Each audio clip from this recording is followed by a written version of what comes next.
I think it's slightly dishonest because I don't think, Jonathan, anyone was teaching the Trinity. I mean, they didn't, even the term Trinity, as we've already agreed, was something that was developed later. I'm sure you quoted when it came out. But it's closer to the Bible than the word Tauhid is to the Quran.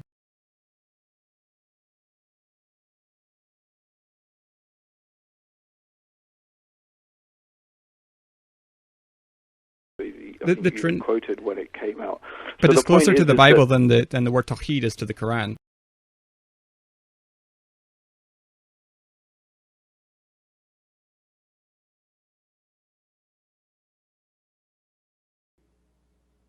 The Quran says Tauhid in Surah 112. أعوذ بالله من الشيطان الرجيم بسم الله الرحمن الرحيم قل هو الله أحد. The word Ahad means one. And the word Tawheed comes from this word, Wahada yuwahidu. Tawheedan. It's the same word. It's a technical terminology, but it comes exactly from the Quran. It's the same root word. Ahada means unique, one. Wahid means one. The word Tawheed comes from a second form Arabic word, Wahada yuwahidu. Tawheedan. So the word Tawheed in its origin is directly in the Quran. It's not something foreign to the Quran. Enough!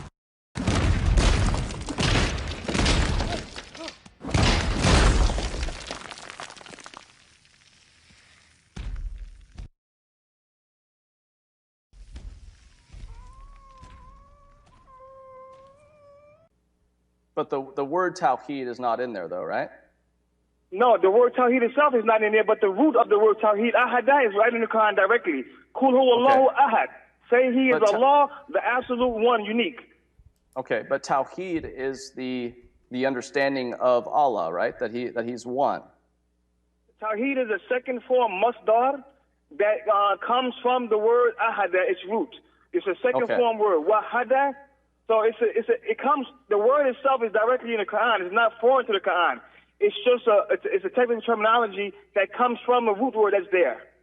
But the word Trinity is nowhere found in the essence, in word, nowhere. There's nothing in the Bible that indicates whatsoever the idea of Trinity. I think the point is, go back to my original point, is that it's all an attempt to define something undefinable. It's a transgression, really. That's what ultimately the Trinity is. It's saying something about God and about the nature of God and about the nature of Jesus that is beyond where we should go. And simply, really, if we go back to it, the very simple fact is that anybody reading the Old Testament, anybody reading the New Testament, without a background of already having a belief system to read into it, will come actually with something much closer to what Muslims call Tauhid than what Christians call Trinity. Where is the statement that God is one being in three persons? Well, it's not there.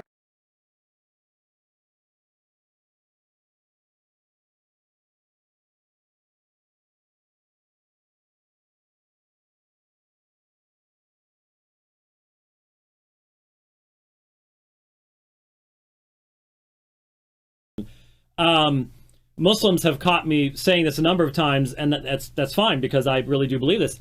I think if we took if we gave a test to the majority of evangelicals coming out of church this coming Sunday morning on the doctrine of the Trinity, less than half would pass. In fact, I would say we'd have a 75% failure rate. Yeah. And probably the majority would test modalistic.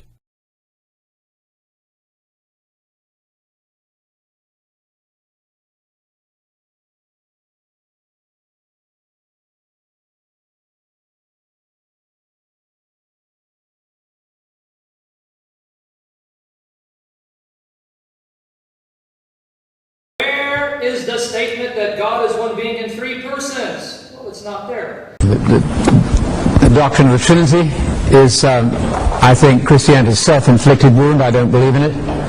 I don't think the New Testament teaches it. I think that many contemporary scholars know that. I can give you the references. I've documented them in my own book on the Trinity here, extensively as I can. I think it's a very difficult thing for the Jews and the Muslims to accept. But that's a discussion perhaps for tomorrow. The other part of the question, what is the Trinity? Well, I'll give you Hank Hanegraaff, the Bible Answer Man's definition. God is one what in three who's. One substance, one essence, one ousia in Greek, and three persons, three substances, three subsistences, three distinctions in one being. Very difficult language. I don't think we need it, quite honestly. I think I can explain the New Testament without recourse to any Trinitarian dogma. Where is the statement that God is one being in three persons? Well, it's not there.